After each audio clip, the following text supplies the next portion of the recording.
Hey guys, this is Brandon with United States Krav Maga Association and St. John's Krav Maga and Combat Sports. I want to talk to you real quick today about what I think we can do to make Police Memorial Week relevant and to make it matter.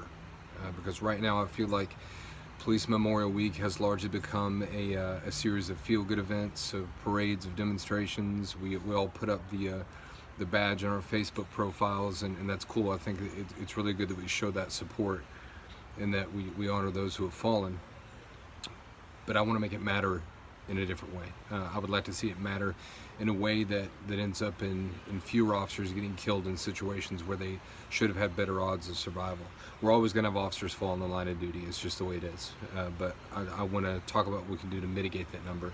And first I want to tell you a quick story that I often tell at our training events or after I train law enforcement officers about the police memorial and kind of the impact that it had on me. Went to Washington, D.C. with the Girl Scout troop. I'm a Girl Scout, so I volunteered with the Girl Scouts, and my daughter went up there with her troop. Went to D.C. and we saw a lot of the beautiful memorials. We saw World War I, we saw the World War II memorial. That was my grandfather's memorial. We saw the wall, the Vietnam memorial. That was my father's memorial. That they didn't die in those wars, but I'm saying those are their generation's memorials. And beautiful days when we went to see those. The weather was beautiful. There were people from all over the world out there. I heard accents from all over the planet who came to see those memorials and to honor those people. We had the opportunity to go to the police memorial. Actually, I should say we made the opportunity to go to the police memorial. It wasn't on the agenda for the Girl Scouts overall.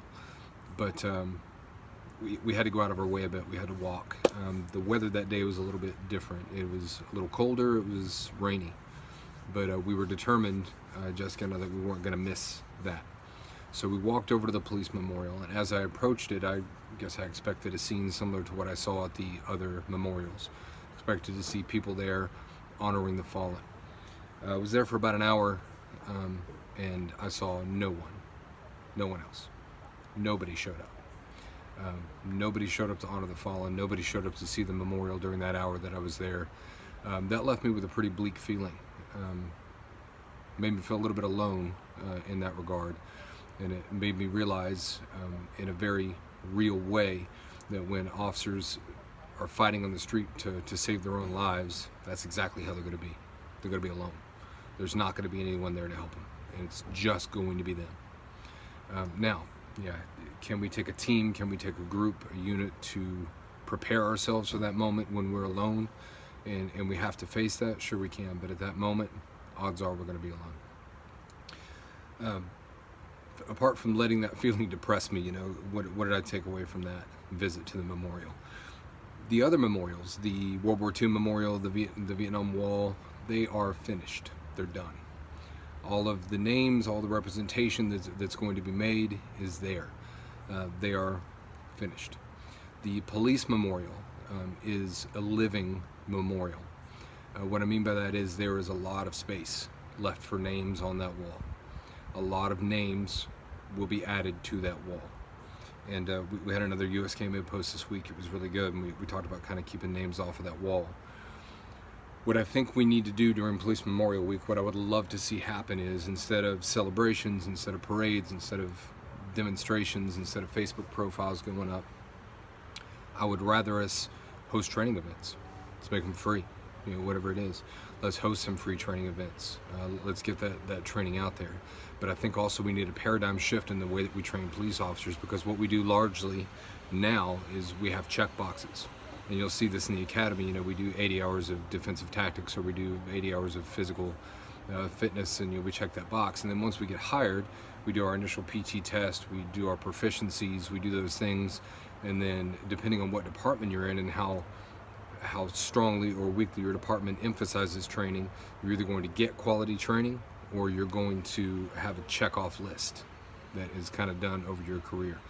And that check-off list is not for you, officer. It is not for you. It is for your department to maintain their ability to act as a police department. It's really not to benefit you. It's not enough training time, and it's not relevant enough to get there. So some things I'd love to see happen with training in general, and talk about how we work that into Police Memorial Week. So with training in general, I would like to see a movement away from punching holes in paper on the range. We can learn to operate a pistol or a carbine or a shotgun. We can learn the mechanics of operating weapons on the range, and we need that time, but we can't learn anything about really how to make decisions under stress, how to react under stress, how to use those skills under stress.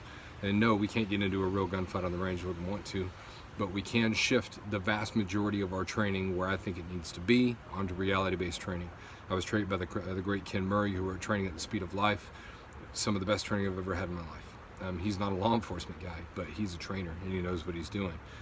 Trained under some very good people who had a really strong grasp on reality-based training, and I think I brought that to the United States Krav Maga Association. And we've had guys come in who had a ton of real-world experience, like Randy Hennigan, who told us, man, if I had this, if my brothers had this before we went over to the Middle East, I think more of my Rangers would be alive. Man, you know, we need to get that training out there, and it needs to be relevant. So during Police Memorial Week, what do? Maybe instead of just having the parties and the get-togethers and the parades and the shows, maybe let's make it a week of constant training. Maybe let's find a way to do that. I'd love to participate in it, to get some funding out there, to get ourselves ready, to go get that training. And yeah, guys and girls, I know we complain about our departments not funding our training, our departments not supporting our training, but I say this all the time, there is no one in a better position to get the training than you.